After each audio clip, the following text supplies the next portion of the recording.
50 বছর পরে যদি আমরা যুদ্ধাপরাধীদের বিচার করতে পারি এই দেশে, আজকে যারা আমাদেরকে এই যে লক্ষ লক্ষ বিনিয়োগকারীদের রাস্তা বসাই গেছে, প্রত্যেকের বিচার হবে। এর আগের যে চেয়ারম্যান সাহেব ছিলেন তাকে কিন্তু দুদক ডেকেও ছিল। উনি 20 বারের বেশি বিদেশ সফর করেছেন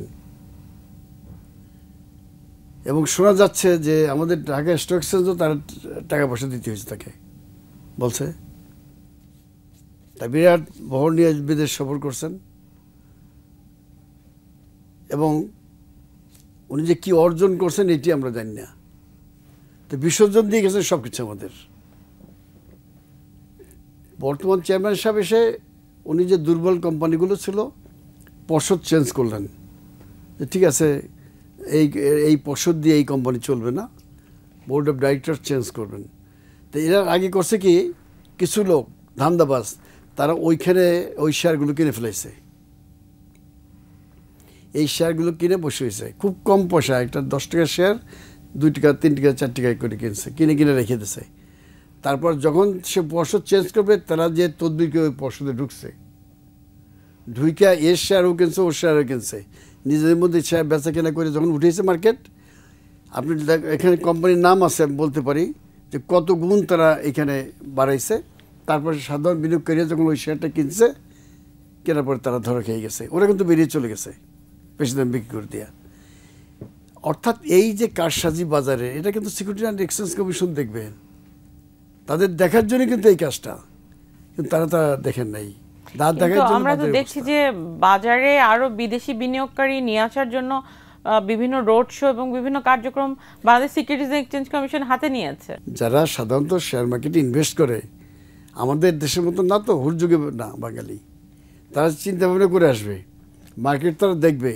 তারা কেন আসবে, কোন দুঃখে আসবে? যে এইখানে দেখতেছে যে ব্যাংকগুলো মার্জার হয়ে যাচ্ছে, ব্যাংক চলতে পারতেছে না, একটার সাথে একটা সম্পৃক্ত। তো ফাইন্যান্সিয়াল জায়গাটা এত দুর্বল, দেখার কেউ নাই। আমাদের ব্যাংকগুলো বাংলাদেশ ব্যাংক দেখবে, দেখলো না দেখে এখন কবে তোমরা দুর্বল ব্যাংকগুলো সবল ব্যাংক সব কিনে নিয়ে যাও। এই জন্য ওনারা এখন চাবে যেটা বিদেশে দেখে যে ঠিক আছে আমাদের স্টক এক্সচেঞ্জ সম্পূর্ণ আপনারা কিনে নিয়ে যান। একবার তো আমাদের 25% নিচ্ছে, বাদ বাকি বিক্রি করতে পারবে এবং আমাদের বলতে পারবে যে তোমরা 10 টাকা করে শেয়ারের দাম ধরছি, এটা বিক্রি করবা, আর 10 টাকা দিলাম প্রিমিয়াম, 20 টাকা দ্বারা এবার বিক্রি করে দিয়ে যাও সব। এটা কথা। আমাদের মেম্বারশিপের দাম ছিল কত, 110 কোটি টাকা। 25% শেয়ার আমাদের দেশে 3,70,00,000 টাকা। তা 5 বছর উঠানো যাবে না, ওইভাবে পড়েছে। তো এইটা তো জোর করে নিয়ে যাও, ডাকাতি করা। আমি সংসদে বলছি যে আমার শেয়ার কত দাম হবে, বলবে একটু আগে যেটা বললেন সেটা আমরা ঠিক করব, আপনি কে ঠিক করার? ওরা বললেন যে এই দামে বিক্রি করতে হবে, আমরা বললাম যে এখন বিক্রি করবো না, তাহলে আবার আমরা টেন্ডারে যাব। বলল আর কোন টেন্ডার না, এই দামে এবং এখনই বিক্রি করতে হবে। সেখানে আরও কোম্পানি আসছিল, ইন্ডিয়াও পরে বলছিল যে আমরা 5 টাকা বেশি দেবো, তাদের দেওয়া হলো না। হংকং স্টক এক্সচেঞ্জকে নিয়ে আসা হইলো।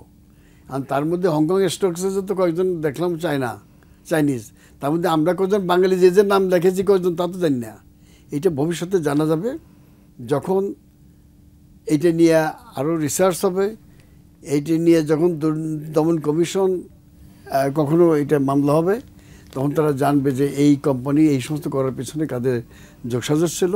একটি কথা মনে রাখবেন যে 50 বছর পরে যদি আমরা যুদ্ধাপরাধীদের বিচার করতে পারি এই দেশে, আজকে যারা আমাদেরকে এই যে লক্ষ লক্ষ বিনিয়োগকারীদের রাস্তা বসাই গেছে, প্রত্যেকের বিচার হবে।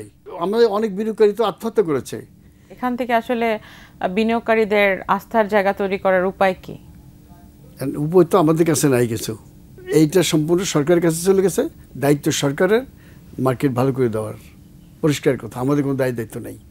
এইখানে ফিরোজ ভাইয়ের কথার সাথে একটু ফিরোজ ভাই রোড শোর কথা বলতেছিলেন। রোড শো হলো কোম্পানি আইনেও বলা আছে রোড শো করবে ইস্যুয়ার ইনভেস্টমেন্ট ব্যাংকার, এবং সিকিউরিটি লতেও একই কথা বলা আছে যে রোড শো করবে মানে ইস্যুয়ার অ্যান্ড মানে কি বলে ইস্যুয়ার এবং banker to issue and investment banker. এই ঢাকা স্টক এক্সচেঞ্জ চেয়ারম্যান সাহেবরা রোড শো করতেছে, টাকা এটা টোটাল তো অবৈধ কাজ করতেছে। সে তো ইস্যুয়ার না, সে তো ইস্যু না, সে যায় সে কেন? তো ইস্যুয়ার না, সে তো ইস্যুয়ার না, আমার কোম্পানি আমি বিক্রি করবো, মার্কেটিং হ্যাঁ। করবো, আমি যাবো বিদেশে। সে তো যে নাকি শেয়ারটা ইস্যু করবে তার প্রসপেক্টাস নিয়ে সে রোড শো করবে।